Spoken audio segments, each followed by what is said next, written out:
បាទគឺលេខថ្លើមគឺមានលេខថ្លើមច្រើនណាស់បាទមានលេខថ្លើមដោយសារ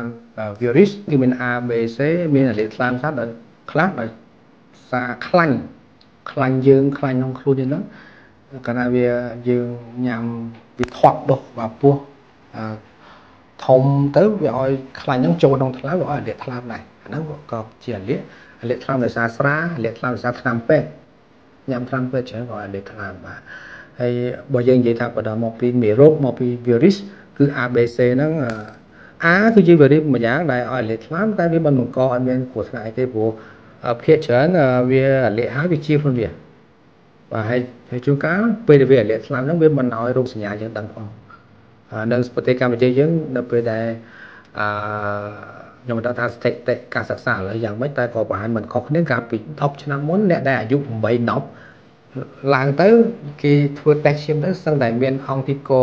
ប្រភេទ A ជាធម្មជាតិសឹង 100% ដោយសារហេតុអីសារយើងធ្លាប់មានឆ្លងវិរិយប្រភេទ A ហ្នឹងតាំងពីនៅតូចៗនោះតាំងពីនៅរៀនសាលាមត្តេយ្យក្នុងសាលារៀនទូទៅវាឆ្លងតាមចំណីអាហារណាតាមចំណីអាហារយើងញ៉ាំក្នុងសាលាក្មេងៗហ្នឹងហើយវាឆ្លងទៅវាឲ្យរោគសញ្ញាភាគច្រើនស្ងាត់ស្ងៀមអញ្ចឹង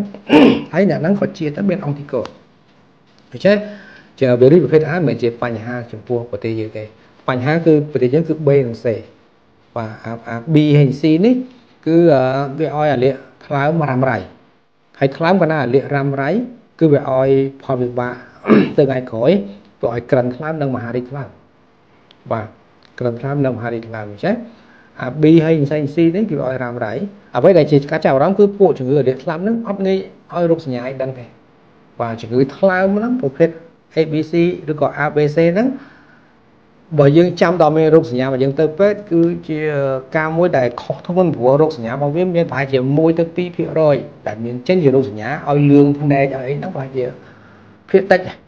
5% ចុះ 95% គឺអត់មានរោគសញ្ញាឬក៏ជួនកាលមានរោគសញ្ញាតែរោគសញ្ញាវាបន្លំជាមួយនឹងផ្ដាសាយរោគសញ្ញាវាឲ្យឈឺឆ្អឹងឆ្អែងហៀសបោប៉ុណ្ណឹងឯងហើយយើងភាគច្រើនដល់ខ្ញុំទាំងអីណាហៀសបោថាឈឺថ្លើមវាគិតថាផ្ដាសាយហើយជួនកាលវាជាលាកថ្លើមបាទដូច្នេះជំងឺលាកថ្លើមហ្នឹងគឺចាំបាច់បើយើងចង់ដឹងថាយើងមានឬក៏អត់ហើយយើងត្រូវការ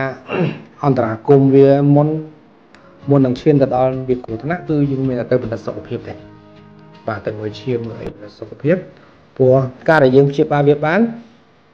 គឺនៅពេលមុនដែលវាមានផលវិបាកតែជាក្រិនថ្លើមនិងមហារីកថ្លើមមុនហ្នឹងតែយើងមានលទ្ធភាពព្យាបាលឲ្យថ្លើមហ្នឹងជាឬក៏អាចពជាហើយបច្ចុប្បន្នគឺថ្លើមប្រភេទB ឬក៏ B ហ្នឹងគឺជាជំងឺមួយដែលអត់តមានថ្នាំព្យាបាលជាលើពិភពលោកហ្នឹងថ្នាំដែលព្យាបាលវាគឺគ្រាន់តែទប់ស្កាត់មេរោគកុំឲ្យវារីករាលដាលធំទេដើម្បីកាត់បន្ថយនៅផលវិបាករបស់វាចំណែកឯថ្លើម C បច្ចុប្បន្នមានថ្នាំព្យាបាលដែលកាលពី10ឆ្នាំមុនអត់មានទាន់មានថ្នាំព្យាបាលឡើយតែថ្លើម C បច្ចុប្បន្នមានថ្នាំព្យាបាលវាជាបាទតែយើងទាមទារទៅធ្វើរោគវិនិច្ឆ័យវាបានមុន